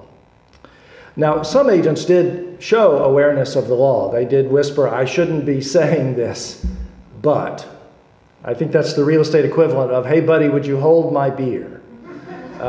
So get the camera, something is about to happen. You know, New York already had the toughest educational requirement for real estate agents in the country. Awareness of fair housing laws was widespread among our agents that we tested. So when the folks from the National Association of Realtors watched our videos, they said, what's lacking here doesn't seem to be awareness of the law. It seems to be some empathy about what fair housing problems can cause. And so NAR created a tool some of you may have seen called Fairhaven. It's a video game that realtors can play. It's free. It doesn't take, there's no punishment if you don't pass. You can take it over and over again. It takes about an hour. And Fairhaven is a video game where they're trying to close deals, but part of the time they're an agent and part of the time they're a customer. And fair housing issues keep cropping up. It's very well done. And it's intended to teach the law and to spread empathy. It's fashionable to have courses on implicit bias and unconscious bias and to talk about all this as unintentional. And often intent cannot be established. But the main point to keep in mind up front is that it doesn't matter at all under the law if the unequal treatment of people who are in a protected class, it doesn't matter at all if it's intentional. The law is not a mind reader. This is not a criminal law. Your motive doesn't matter. It's the effect of actions, not the intent, that determines whether or not they're legal. If a real estate agent is treating one person better or worse than another similarly situated person, and one of them is in a protected class, and you know, I know you've talked about these categories earlier today. Which protected classes are you in? Well, you're in all of them. Everybody in the room is on all 7 of these lines under the federal law. You can't have a customer who's not in a protected class because everybody of every race and color and sex and national origin and religion and disability status, yes or no, and having children or not, everybody is protected by every element of the fair housing laws. It's not usually thought of that way, is it? That's the case. By the way, which of these gets all the attention? Which of these gets all the action at HUD and in federal court? A great majority of the attention. It's not race, it's disability. So that leads to situations like a test I listened to the tape of recently where the agent is going out from a rental building with the tester who's in a wheelchair, and the agent is passing the test with flying colors, providing every reasonable accommodation in a parking spot, and the door's going to be wide enough for the wheelchair. And on the way out, the agent boasts that we run a really good property here. We're very careful, and we follow, and we don't let any of the Somali immigrants move in. You know, they were so close. They were just this close from passing the test. And then what did the Fair Housing Group test on next? Can you guess? By the way, this slide was on the screen recently at a presentation I gave in North Dakota when a man in the back row, which is, we know who's lurking in the back row, and the people in the back row, he yelled out, "This is why the country's going to hell." I wasn't exactly sure what to say, but I wanted to reassure him, so I told him, "Sir, don't worry, it's a very slow road to hell. Because this has been the law, this isn't new, this has been the law for 56 years this month. It just hasn't been enforced. So if nobody ever got a ticket for speeding and now they're giving speeding tickets, you would think of it as a new law, wouldn't you? That's our situation with fair housing. Now you're well aware that states, and forgive me if I'm not completely up to date on this, but you're aware that states and cities can add additional protected classes.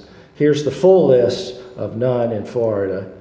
And you're aware that your local communities may add things which may or may not be restricted by your legislature as in lawful source of income. Hillsborough County, Pinellas County, St. Petersburg, as an example. I just thought I'd give a comparison. Here's New York State's list of protected classes: age, lawful source of income. Domestic violence victims, why do they need to be protected? Because some landlords will put you out if the police come, which would discourage you, if you're a victim of violence, from calling the police. And here's the additional list in New York City of protected classes. I think this slide should be called, "Why does New York protect veterans and Florida has decided not to?" Is that too strong for you? It's okay. Delta's going to take me home very soon. Now I want to talk with you briefly about schools. Time and again, we heard agents explain to our buyers everything is decided by schools. Now, there's no school choice law in New York, and our circumstance varies somewhat from yours. But agents would tout one district as blue ribbon or in demand, and another would be declining. And then they would neglect to give that information or give contrary information to the other buyer in the test. It is important to understand that in most of America, schools vary a great deal by race and other characteristics of the students who attend those schools. So directing someone to a certain school or away from a certain school is the same under the law as directing them to a place of a certain race, even if race is not mentioned. Our legal advisors were very clear on this, that real estate agents can answer factual questions about schools, but probably should not give any information about schools. But they can give factual answers, and they can refer customers to State Department websites and other lists which give information about schools. It's clear that schools are the area that's likely to change the most in the next few years in terms of fair housing, because we're in a circumstance right now where real estate listings have on them school ratings from great schools and others. And everybody knows, except the customer, that school ratings are based mostly on school test scores. That's the biggest ingredient in the cake. And that school test scores don't tell you how good a school is. Write that on the blackboard 100 times. School test scores do not tell you how good a school is. Every educator knows this. School test scores tell you mostly how educated are the parents of the students in those schools. Mother's education level is a terrific predictor of school test scores all the way through college of her children. And in America, mother's education level, parents' education level, is very closely aligned with parents' income. And in America, it's very closely aligned with parents' race. But people think of school test scores as telling you how good a school is. The customers, the agents aren't saying, by the way, here's the ratings, and they mean nothing. Our advisors said that the best advice is to urge parents to do their own homework. I'd like to close with a list of best practices for real estate agents, but I think that these apply more broadly to those in the rental game or other elements that relate to fair housing. These are best practices mostly suggested by NAR with a little bit of spice that I've added from watching these tests. And the idea is what things, if you did them, would keep you from failing a test. That's one way to think about it. Or would keep you on the right side of the law and would be more community-minded. So I'll run through these best practices. The slide at the end will get you to this slideshow so you don't have to write them all down or take a picture.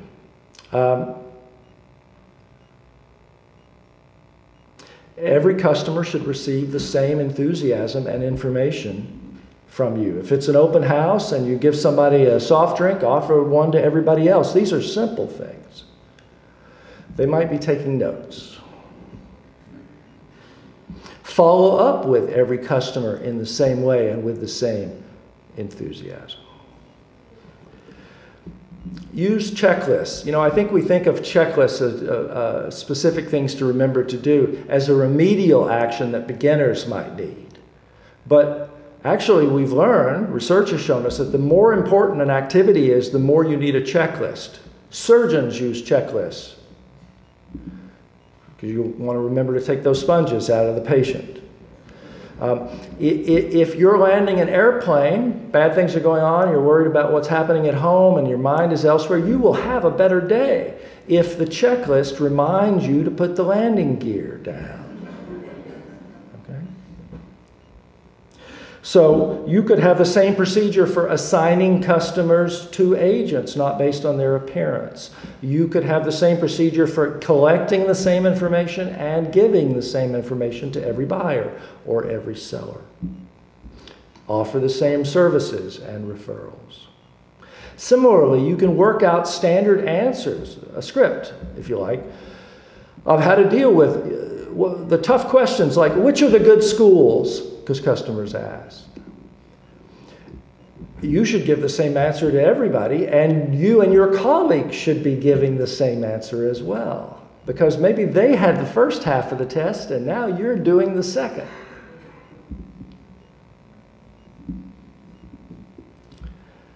Similarly, you can use templates for emails. You could, at every step in the home rental and buying and selling process, you could convey the same information and the same advice each step along the way.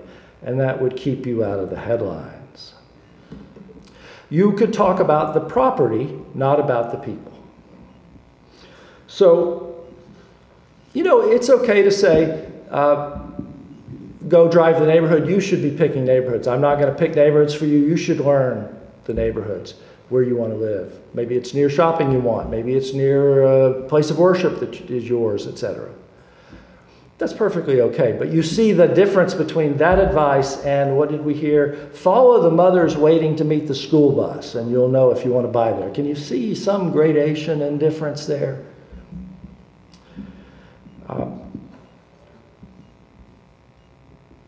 But provide objective information or encourage them to collect their own. You can stick to factual information, not opinion. You know, that's a declining school is not a fact, it's an opinion. Safe is not a fact.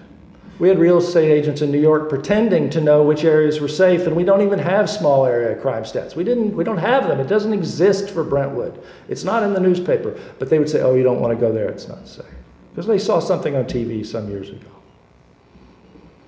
Refer customers to primary sources of information. If they care about crime, tell them to talk to the police department, tell them to talk to the school department, etc. Qualify customers in the same way. New York has changed its state law, so if you require a buyer agreement for every buyer, you have to say that on your website if you're a real estate agent in New York, because they saw in our tests that that was being applied to some but not to others. If you have to show ID if you're a buyer, that was being applied to some and not to others. Now the law requires that you state up front what your policy is and do the same for everyone. And the same for requiring pre-approval for every buyer. These are now in our state law because they saw them in our tests. Give all the listings that fit all their objective criteria.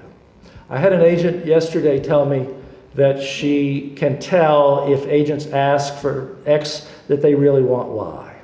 She seems to have like a crystal ball. And that should make her broker and her broker's insurance company very nervous. Because the best way to pass a test is to give everybody all the listings. Listings are they're a commodity. Listings are not exclusive anymore. If it's in the MLS, give them all the listings that meet their objective criteria. And when they say, oh, I don't want a corner lot, or I have to have a pool, I have to be on the intercoastal waterway, well, then they'll get fewer listings. And when they pick a school district, they'll get fewer. But if they don't have any desires, they should get them all. Educate buyers and owners about the law. As was mentioned earlier, if your seller or landlord is saying, don't bring any of those sorts of people here, or don't, no children in these apartments, then you can counsel them, and if they won't play by the law, then you can drop them. And you can educate them before they exert pressure on you. In the real estate business now, there's this thing called love letters or pick-me letters, where in a competitive market, buyers write letters to the sellers saying, we'd love to have Christmas in your home. And all the real estate associations are now discouraging sellers' agents from passing these letters on and discouraging buyers' agents from passing them on, because they encourage sellers to commit a fair housing violation by picking buyers who look like them. I understand it's possible to write one of these letters without divulging your age, your race, your national origin, your religion, but nobody's ever seen one of those letters that doesn't divulge all that. Finally, in the real estate sales business, you can present offers in a multiple offer situation with just the terms and the finances and not the names of the sellers, because names divulge protected information like national origin and race. And NAR, the Real Estate Association, has a form for brokers to be able to monitor agents by having them fill out a form for what did they ask for and what did we give them.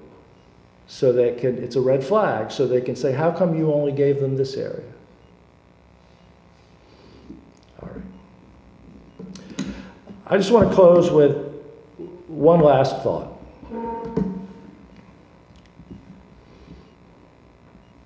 Let's suppose you were assigned to fix that traffic ticket problem that we talked about. People who commit the same violation, something as simple as speeding, 15 over and a 30, some get a ticket and some get a warning. And that's bad in several ways. It's unjust, and it reduces faith in law enforcement. And we want people to have faith in law enforcement. It's not the most significant, it's not the most newsworthy issue in law enforcement today, but it's a basic one that affects people. And let's suppose that you're assigned to fix that problem, drawing correlations to real estate. How could you fix that problem? You could diversify the force. That might take a long time. And is that sure? It has benefits, but is it sure to prevent this unequal treatment? We know it is not. You could hand people a little card that says, if you discriminated against, call this number. It's like the fair housing posters in real estate offices. But does anybody know how others are treated? That whole idea of the little card doesn't work, does it? You could put testers out on the highway driving real fast by school buses and see how they're treated. But I don't know, something about that doesn't sound right.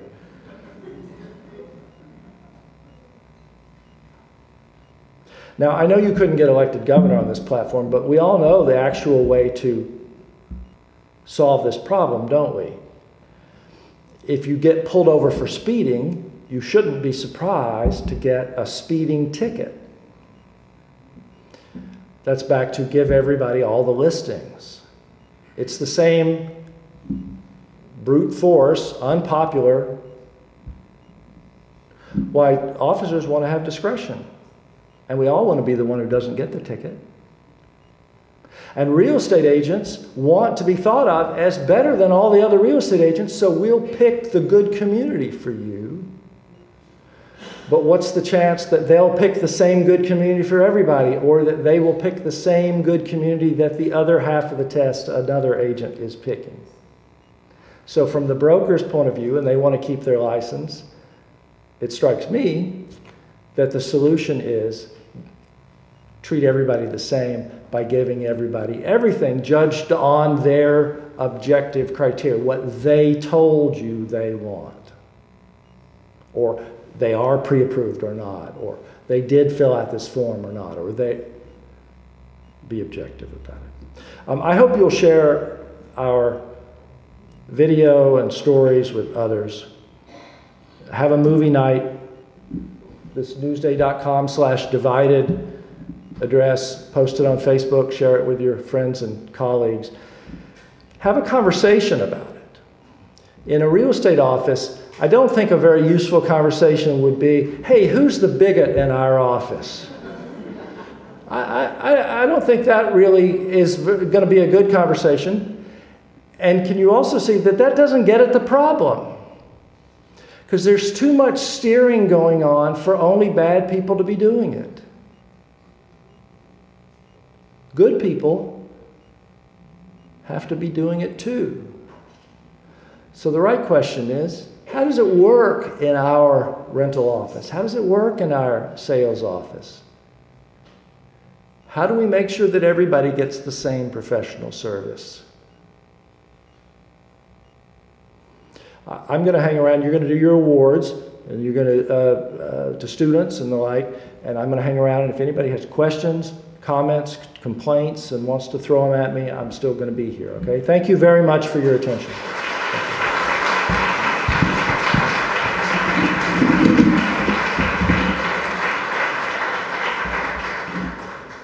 All right, another round of applause for Mr. Denman. That was great.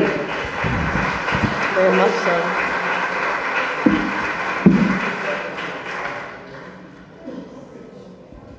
Do you have the pictures?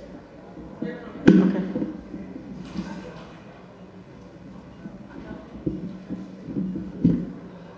All right, the moment we've all been waiting for. The real deal, the real reason we're here. So it will be the art contest. The individuals that actually did the artwork are right there behind. We couldn't give you who they were beforehand. You might have been swayed.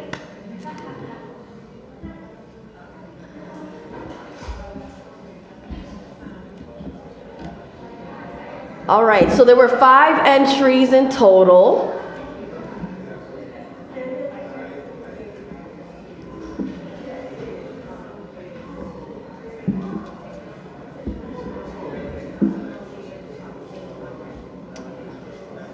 Entries.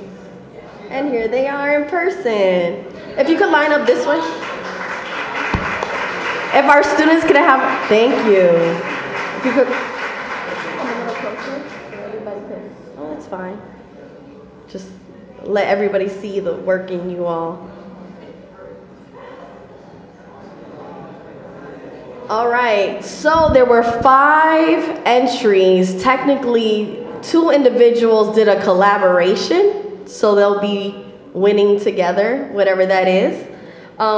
First, I'd like to call Sophia Pomeroy. These are 4th and 5th, so we're going to go to first from 5th and 4th. So Miss Sophia Pomeroy, Equality on Earth.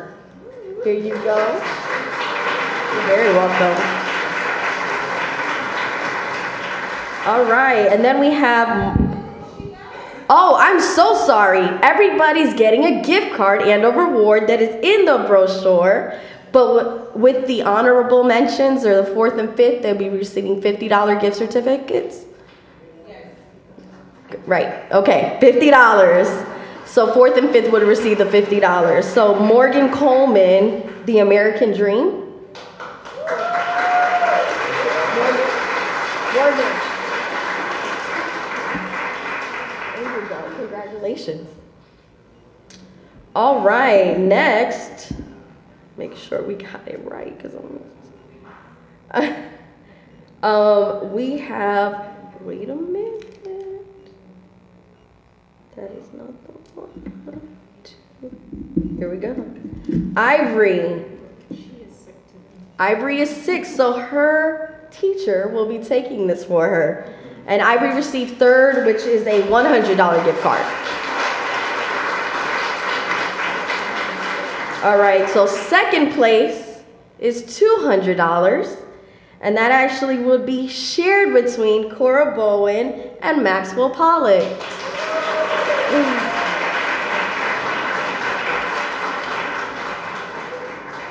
Correct? Are we here? Wait a minute, that was 2. What? Can I see the package? You guys arranged these kind of crazy. So, wrong one. Apologize, thank you. And then the winner is Madeline Suero Mendez. Congratulations. And that is a $300 gift card. So here are your recipients. Thank you to their art teacher, and they're from Blake High School.